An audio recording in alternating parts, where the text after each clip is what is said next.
ತೀರ್ಥಪ್ರಸಾದ್ ನನಗೆ ಹುಟ್ಟಾಗ್ದಿಂದನೂ ಪರಿಚಯ. ನಮ್ಮದು ಊರೊಳಗಡೆ ಮನೆ ಇತ್ತು. ಅವರು ನಾವು ಜೊತೆಲೆ ಅಕ್ಕಪಕ್ಕದ ಮನೇಲಿ ಬೆಳೆದಿರ್ತಕ್ಕಂಥವ್ರು. ಮತ್ತು ತುಂಬ ಒಳ್ಳೆ ಹುಡುಗ ಮತ್ತು ನನಗೆ ಒಳ್ಳೆ ಸ್ನೇಹಿತ ಅಂತಲೂ ನಾನು ಹೇಳ್ಕೊಳಕ್ಕೆ ಇಷ್ಟಪಡ್ತೀನಿ. ಮತ್ತು ಇವನ ಒಂದು ಆ್ಯಕ್ಟಿವಿಟೀಸು ತುಂಬ ಡೇರಿಂಗ್ ಆಗಿರ್ತವೆ. ಆದರೆ ಯಾರೊಬ್ಬರಿಗೂ ಅಷ್ಟು ಸ್ಪೆಸಿಫಿಕ್ಕಾಗಿ ಇಮ್ಮಿಡಿಯೇಟಾಗಿ ಅದು ಕ್ಯಾಚ್ ಆಗಲ್ಲ. ತುಂಬ ಅವನ ಬಗ್ಗೆ ತಿಳ್ಕೊಂಡಿರೋರಿಗೆ ಮಾತ್ರ ಗೊತ್ತಾಗೋಕ್ಕೆ ಸಾಧ್ಯ ಇದು. ತುಂಬ ಹಾರ್ಟ್ಫುಲ್ಲಾಗಿ ತುಂಬ ಒಳ್ಳೆಯ ವ್ಯಕ್ತಿ, ಎಲ್ರಿಗೂ ಹೆಲ್ಪ್ ಮಾಡೋ ಒಂದು ಗುಣವನ್ನು ಬೆಳೆಸ್ಕೊಂಡಿರ್ತಕ್ಕಂಥ ವ್ಯಕ್ತಿ ನಿಜವಾಗ್ಲೂ.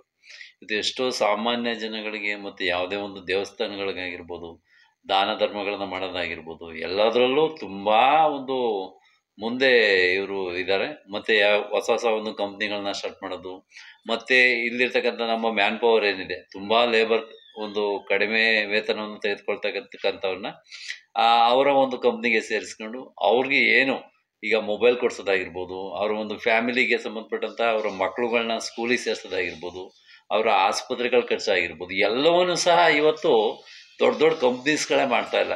ಇವತ್ತು ಆ ಗುಣವನ್ನು ಇವನು ಬೆಳೆಸ್ಕೊಂಡು ಮಾಡ್ತಾ ಇದ್ದಾನೆ ಅಂದರೆ ನಿಜವಾಗ್ಲೂ ಇವತ್ತು ಹೆಮ್ಮೆ ಪಡಬೇಕು. ಆ ವಿಚಾರದಲ್ಲಿ ನಾನು ಬೇರೆ ಮಾತಾಡ್ಲಿಕ್ಕೆ ಇಷ್ಟಪಡೋಲ್ಲ.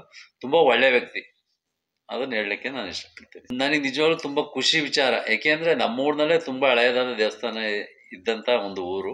ಸೊ ಇವತ್ತು ಊರಿನ ಮುಖಂಡರೆಲ್ಲ ಸೇರಿ ಎಲ್ಲರೂ ಪಾಪ ಆದಷ್ಟು ಏನೋ ಒಂದು ಹಣವನ್ನು ಕೂಡಾಕಿ ಸೊ ಒಂದು ಹೊಸ ಒಂದು ದೇವಸ್ಥಾನವನ್ನು ನಿರ್ಮಾಣ ಮಾಡಿದರೆ ನಮ್ಮೂರಿಗೆ ಒಂದು ಒಳ್ಳೆಯ ಒಂದು ವಿಚಾರ ಅಂತ ಹೇಳ್ಬೋದು.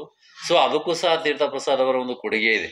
ಸೊ ಅಲ್ಲಿ ಒಂದು ಊಟದ ವ್ಯವಸ್ಥೆಯನ್ನು ಮಾಡಲಿಕ್ಕೆ ಬಂದಾಗ ಕೂತ್ಕೊಂಡು ಊಟ ತಿಂಡಿಯನ್ನು ಮಾಡಲಿಕ್ಕೆ ಒಂದು ಮಿನಿ ಚೌಟ್ರಿ ಟೈಪ್ ಏನು ಮಾಡಬೇಕು, ಊಟದ ಹಾಲನ್ನ ನಿರ್ಮಾಣ ಮಾಡಬೇಕು ಅಂತ ಇವರೇ ಅದನ್ನು ಕ್ರಮವನ್ನು ತೆಗೆದುಕೊಂಡು ಊರ ಮುಖಂಡರ ಹತ್ರ ಮಾತಾಡಿ ಏನು ಮಾಡಿದರೆ ಇನ್ನು ಸ್ವಲ್ಪ ದಿನಗಳಲ್ಲಿ ಆ ಒಂದು ಊಟದ ಹಾಲನ್ನ ನಿರ್ಮಾಣ ಮಾಡ್ತೀನಿ ಅಂತ ಇವರು ಒಪ್ಕೊಂಡಿದ್ದಾರೆ. ಸೊ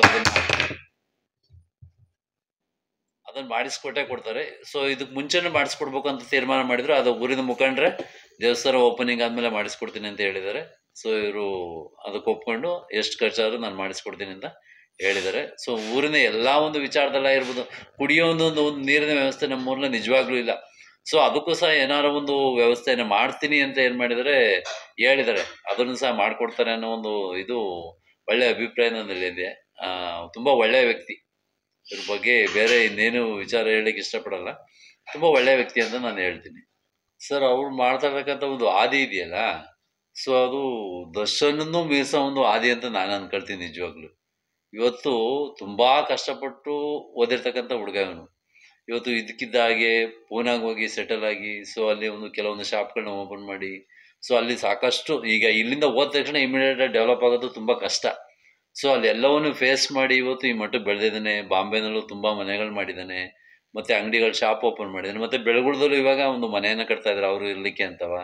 ಮತ್ತು ಇಲ್ಲಿನ ಒಂದು ಜನಕ್ಕೆ ಅನುಕೂಲ ಆಗಲಿ ಅಂತ ಏನು ಮಾಡಿದರೆ ಒಂದು ಮಳಿಗೆಯನ್ನು ಮಾಡಿ ಸೊ ಕಡಿಮೆ ರೇಟ್ನಲ್ಲಿ, ಈಗ ತುಂಬ ಕೆಲವೊಂದು ಅಂಗಡಿಗಳಲ್ಲಿ ಇಲ್ಲಿದ್ದ ರೇಟನ್ನೇ ಹೇಳ್ತಾರೆ. ಸೊ ಒಂದು ರೀಸನಬಲ್ ರೇಟಲ್ಲಿ ಪ್ರತಿ ಮನೆಗೂ ಸೇರಬೇಕು ಅಂದ್ಬಿಟ್ಟು ಏನು ಮಾಡ್ತಿದ್ದಾರೆ, ಒಂದು ಶಾಪನ್ನು ಓಪನ್ ಮಾಡ್ತಾ ಇದ್ದಾರೆ. ಯಾವುದೋ ಒಂದು ನಮಗೆ ದಿನನಿತ್ಯದ ಒಂದು ಅವಶ್ಯಕತೆ ವಸ್ತುಗಳು, ಫಾರ್ ಎಕ್ಸಾಂಪಲ್ ಆನಿಯನ್, ಈರುಳ್ಳಿ ಪ್ರತಿನಿತ್ಯ ಬೇಕು. ಸೊ ಒಂದೊಂದೇ ಪ್ರಾಡಕ್ಟನ್ನು, ಮತ್ತು ಯಾವುದೋ ಒಂದು ಫ್ರೂಟ್ಸ್ ಆಗಿರ್ಬೋದು, ಒಳ್ಳೊಳ್ಳೆ ಕ್ವಾಲಿಟಿಯನ್ನು ಎಲ್ಲ ಜನರಿಗೂ ತಲುಪಿಸ್ಬೇಕು. ಮತ್ತು ಎಂತೆಂಥ ಐಟಮನ್ನು ಜನ ಉಪಯೋಗಿಸ್ಬಾರ್ದು ಅನ್ನೋ ಮನೋಭಾವನೆ ನಿಜವಾಗ್ಲೂ ಇವನಲ್ಲಿದೆ. ಸೊ ಅದು ಯಾರಲ್ಲೂ ಬರೋಲ್ಲ. ಏನೋ ಒಂದು ಕಡಿಮೆ ದುಡ್ಡಿಗೆ ತೆಗೆದುಕೊಂಡು ಹೋಗಿ ಜನರಿಗೆ ಕೊಡಬೇಕು, ಸೊ ನಾವು ಲಾಭವನ್ನು ಮಾಡಬೇಕು ಅನ್ನೋ ಒಂದು ಇಂಟೆನ್ಷನ್ ಎಲ್ಲರಲ್ಲೂ ಇರ್ತದೆ.